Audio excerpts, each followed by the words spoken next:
Just get it when nobody's looking. Yes, sir. Right away, sir. And don't try anything fancy, or you'll find yourself at the bottom of the harbour with cement in your hold.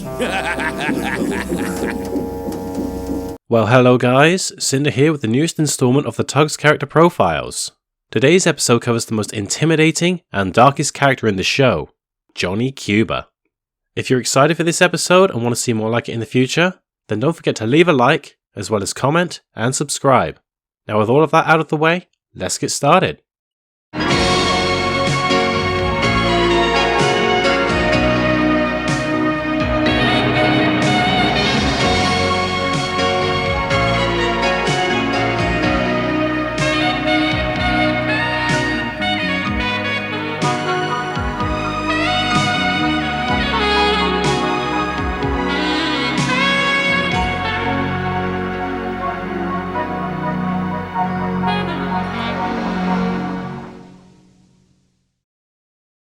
Johnny Cuba is a notorious gangster and a former friend to Captain Zero. Cuba only appears in a single episode, High Winds.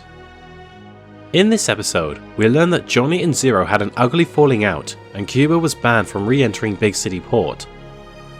Now, with revenge in mind and a supposed debt that he wants to collect, Zero owes me. Johnny manipulates and threatens Zebedee into sneaking him into the harbour. After that, he ropes Zebedee into stealing supplies, like coal for him. Towards the end of the episode, the two are discovered by Hercules, and he, along with a more confident Zebedee, manage to arrest Cuba and hand him over to the authorities. Personality-wise, Johnny is violent, imposing, scheming, and just outright menacing. He is the most intimidating character in the show by far. It not only astounds me that they directly refer to him as a gangster, Johnny Cuba's idea of a business pal was, like himself, a gangster. but also the threats he makes to Zebedee and the manner in which he delivers them are exactly what you'd expect from Johnny's stereotype. And oh boy, are they ever so dark. Don't get funny or you'll be in deep trouble, and I do mean deep. And be quick about it or I'll break your stack. Don't try anything fancy, or you'll find yourself at the bottom of the harbour with cement in your hold. Johnny's plan was to meet up with some of his so-called business pals in order to exact his revenge, suggesting that he likely has several ties to the mafia.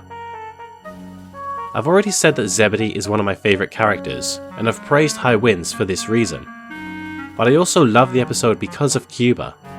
It's very rare to see characters like him in kids shows, even during the 1980s when the show was made. I really wish we could have seen more of him. Johnny Cuba was voiced by Mike O'Malley, and I have to say that this is probably my favourite vocal performance that Mike gives here. Considering how many characters O'Malley has voiced in the show, I think it's safe to say that he has great vocal range. Despite speaking with a distinct Australian accent and using Australian mannerisms, G'day, nice to see you. the Tugs board game actually claims that Johnny is from Cuba.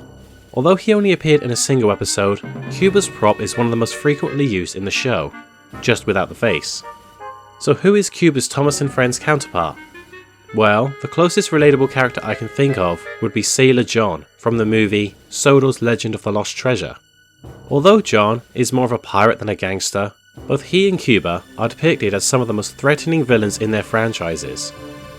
They both also manipulate the protagonists of their respective stories into helping them, albeit in different ways. They are shown to have little regard for anyone besides themselves, and of course, they are both incredibly threatening and menacing. What with the threats Cuba makes to Zebedee, and how John tries to blow up Thomas with dynamite and even wallops him in the face. Also, both stories end up with each character getting a rest, so there is that too. Alright, that was Johnny Cuba. I hope you all enjoyed this video.